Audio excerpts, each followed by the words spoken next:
Bonjour, je suis Hélène Delaforie. Dans ma première vidéo, dans laquelle je lance le défi à Madame Buzyn et à ses sbires de se faire injecter les vaccins avec moi, je vous ai un peu parlé de l'aluminium, mais c'était succinct. Donc je vais un peu développer. Dans les vaccins, c'est de l'hydroxyde ou du phosphate d'aluminium. Aujourd'hui, on sait qu'il est impliqué dans les maladies d'Alzheimer, de Parkinson et dans diverses dégénérescences neurologiques.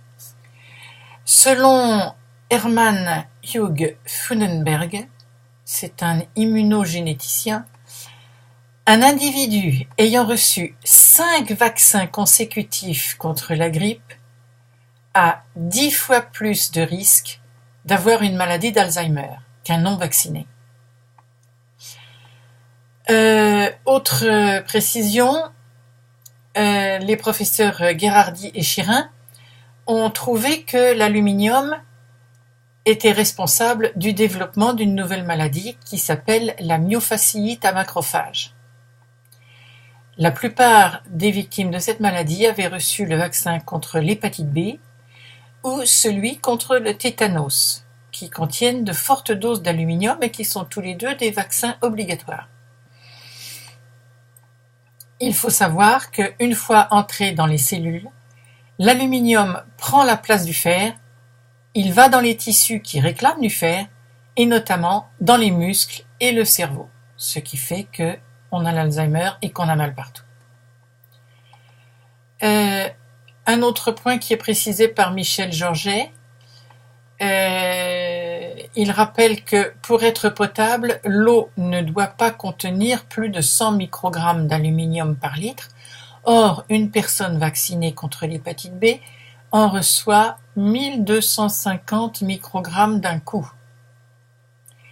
Après une vaccination complète avec les rappels, donc, cette personne se retrouve avec une concentration d'aluminium 20 à 40 fois la dose limite de l'eau potable. Et ça, on l'a dans les muscles et dans le sang. Mais ce n'est pas dangereux, dixit Madame Buzyn. Bon, il y a tellement à dire sur l'aluminium que je ne vais pas y passer une heure, donc pour ceux que ça intéresse vraiment, regardez sur YouTube le film L'aluminium, les vaccins et les 2 lapins. Vous saurez tout, en particulier que l'étude de référence sur laquelle les tenants de la non-toxicité de l'aluminium se basent a été faite sur 2 lapins et a duré 28 jours, si mes souvenirs sont bons. C'est une étude extrêmement sérieuse. Bon, passons maintenant au sel de mercure. Au thyromessal, thiomersal, thymérosal, il y a toutes les orthographes. Bon. Alors là aussi, on en injecte dans le petit corps tout rose de nos mignons bébés, en nous disant naturellement que cela ne pose aucun problème. Alors, je voudrais bien savoir pourquoi on nous informe régulièrement qu'il faut faire attention aux poissons qu'on mange parce qu'il est plein de mercure. Sous sa forme la plus toxique de méthylmercure, d'accord. Ah oui, mais dans les vaccins, c'est pas du méthyle, c'est sûrement beaucoup mieux, il y a un M de différence.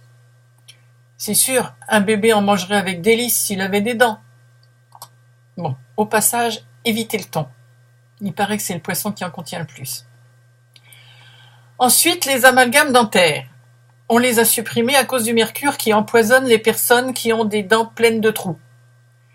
Maintenant, on bouche ces trous avec une autre pâte non toxique. Bon, ceci mis à part, le mercure n'est pas toxique. Si on a modifié les amalgames, c'est uniquement pour embêter les dentistes. C'est sûr. Bon, le mercure est quand même considéré comme le métal lourd non radioactif le plus toxique. Mais Madame Buzyn ne le sait pas. Le thiomersal a longtemps été utilisé dans les vaccins et puis, devant les effets catastrophiques, on l'a éliminé ou interdit. Malheureusement, les vaccins sont préparés, au cours de la préparation des vaccins, on utilise du thiomersal. Ensuite, on filtre les vaccins pour l'éliminer, d'accord. Bon, malheureusement, il en reste toujours des traces. Alors, une trace, plus une trace, et encore une trace dans un autre vaccin, eh ben, ça finit par faire une cuillère à café. Bon, d'accord, j'exagère. Mais ça finit par en faire suffisamment pour vous empoisonner. Surtout que Monsieur Serge Rader, auteur du livre Vaccin, oui ou non, a analysé récemment 16 vaccins. Ils contenaient tous entre 5 et 12 microgrammes de sel de mercure. Et naturellement, ce n'était pas indiqué sur les ingrédients. Pour l'eau du robinet, la dose est de 2 parties par milliard par litre. Bon, là, j'ai pas compris ce que je viens de dire. Je ne sais pas ce que ça représente. Mais après, ce monsieur continue à parler et il dit « La dose contenue dans le vaccin est donc 5000 fois plus élevée que ce qui est toléré pour un litre d'eau. » Alors déjà, on injecte 43 fois la dose toxique d'aluminium à un bébé et ensuite on complète par une dose de mercure égale à 5000 fois la dose toxique. Alors là, je vais vous dire, il y a un miracle. Les enfants vaccinés, ce sont des survivants. Des survivants de l'Holocauste vaccinal, pour reprendre les mots du sénateur Robert Kennedy. Je le cite. Les enfants se font vacciner, ils ont une forte fièvre la nuit suivante, ils dorment finalement, et 3 mois plus tard, leur cerveau est parti. C'est un holocauste, ce qui se passe dans notre pays. Eh bien, je peux lui dire, ce n'est pas le seul pays où ça se passe, visiblement. Je vous citerai encore le résumé de la conférence annuelle de l'EIS, encore un organisme de santé américain. C'est un résumé, alors c'est en style télégraphique.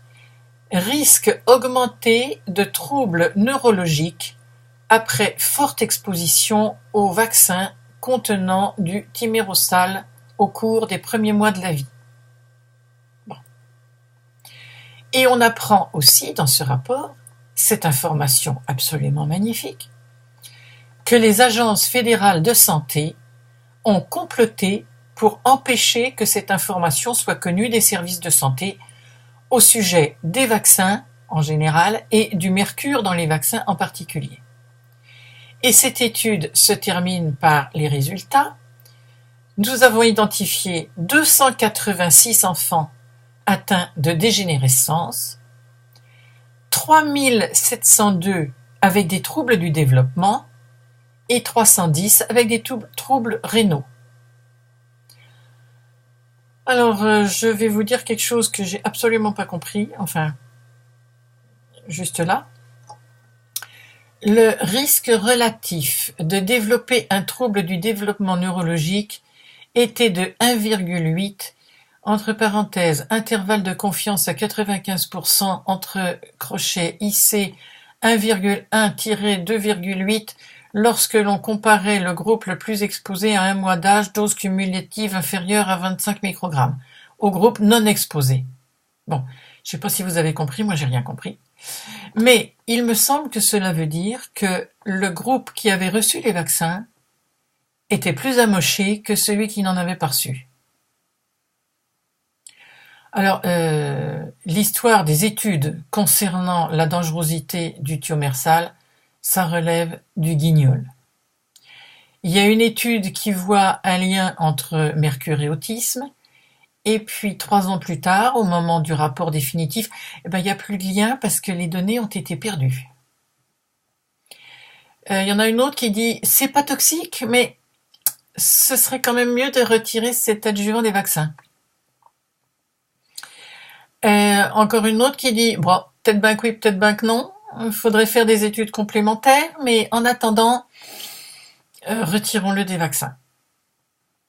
Et pour sauver Eli Lilly, le labo fabricant du thiomersal, qui croulait sous les plaintes judiciaires, Bush a voté une loi exceptionnelle accordant l'irresponsabilité des labos face aux accidents vaccinaux.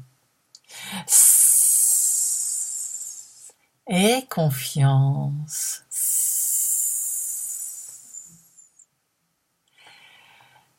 La liste des autres adjuvants est hyper longue. Donc, je vais m'arrêter ici.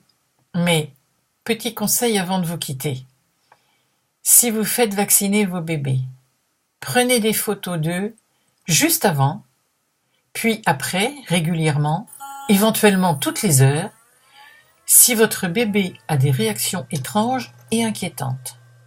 Comme ça, on ne pourra pas vous dire que le lien entre le vaccin et le problème n'est pas établi. Et pour ceux qui se demandent pourquoi je fais tout ça, je leur citerai Balzac. Malheur à celui qui s'est tu parce qu'il croyait parler dans le désert.